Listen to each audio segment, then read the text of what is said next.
You've seen the headlines, right? Low unemployment, GDP is growing. It all sounds great.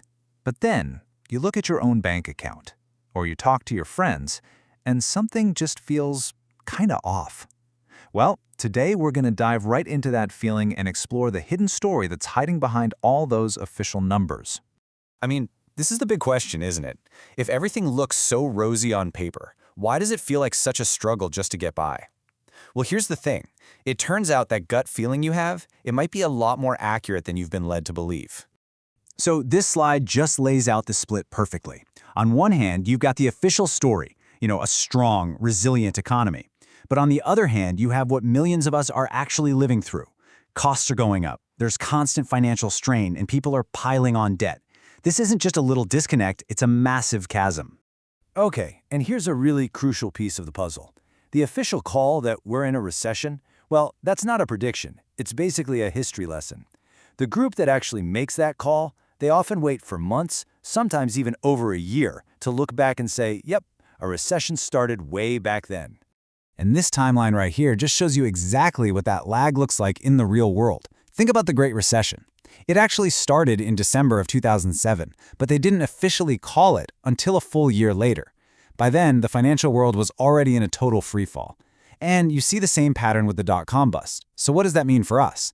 It means we could literally be in a recession right now, and the official announcement is just waiting to catch up.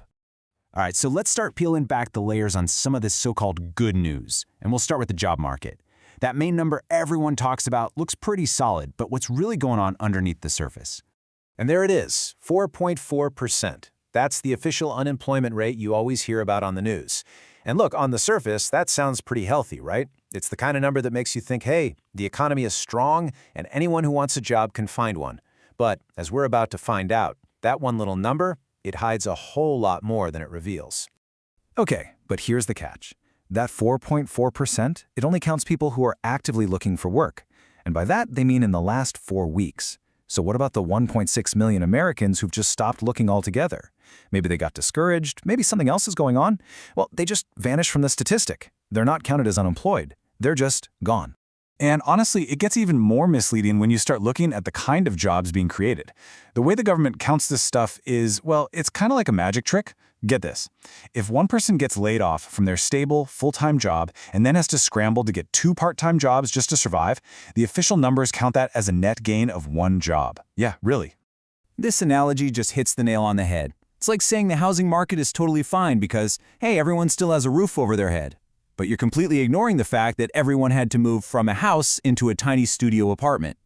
We're getting so focused on the number of jobs that we're ignoring that the quality is just falling apart. All right, let's move on to the next big pillar of the everything is fine story, consumer spending. You hear it all the time. People are spending money, so the economy must be doing great. But the real question, the one we need to ask, is where is all that money actually coming from? Well, first off, you have to look at the huge bite inflation has taken out of everybody's paycheck.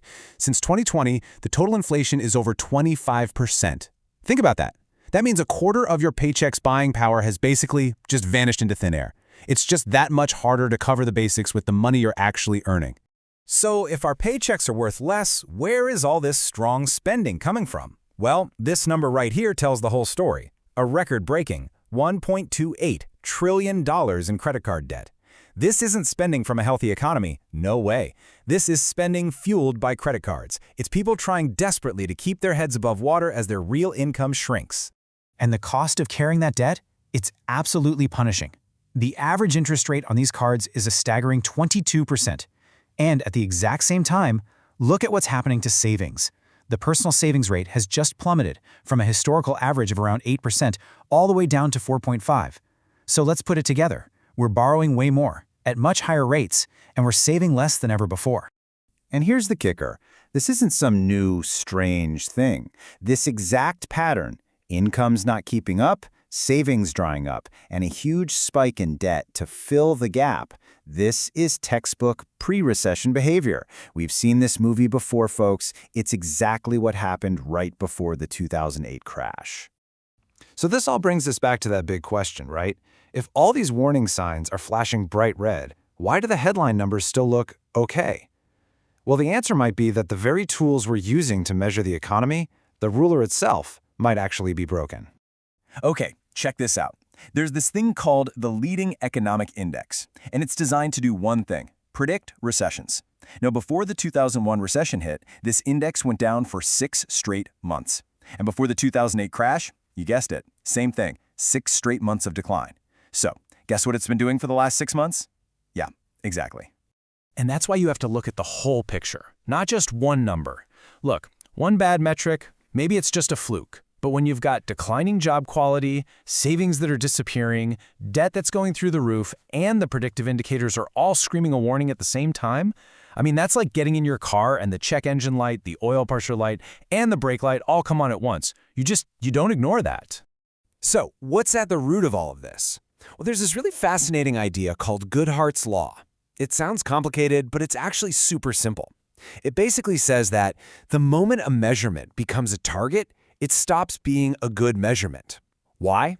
Because people will start gaming the system to hit that target, even if it means the real-world thing it's supposed to measure gets worse. And this chart shows you exactly how that works in practice. The target is to get a low unemployment rate. So what do? We create rules that just happen to ignore the quality of jobs and all the people who've given up looking. The target is to make the GDP number as big as possible. So we don't bother to ask if that spending is coming from healthy paychecks or from maxed out credit cards. We're not really measuring the health of the economy anymore. We're just managing the numbers. So what are you supposed to do with all this? Look, the point isn't to be pessimistic or cynical. The point is to be smarter. It's about giving you a new set of tools, a new way to look at things, so you can see the economy for what it really is, not just what the headlines want you to see. So here's your new toolkit. It's pretty simple. From now on, when you see a headline about the economy, just ask these questions. When they say there's strong job growth, you ask, okay, but what's the quality of those jobs? When you hear about wages going up, you check it against the real rate of inflation. And when they tell you that spending is strong, you go look at the credit card data. Because the real economy, it always leaves clues. And the clues we're seeing right now: a deteriorating job market that's hidden by the official numbers, a huge expansion in credit card debt, and savings accounts that are just disappearing. This pattern has shown up historically right before major recessions. And so all of this leaves us with one final and, I think, pretty critical question. We can all feel it, right? The reality on the ground? The only thing we don't know is, how long will it take for the official data, which is always looking in the rearview mirror, to finally catch up to the reality that so many people are already living through today?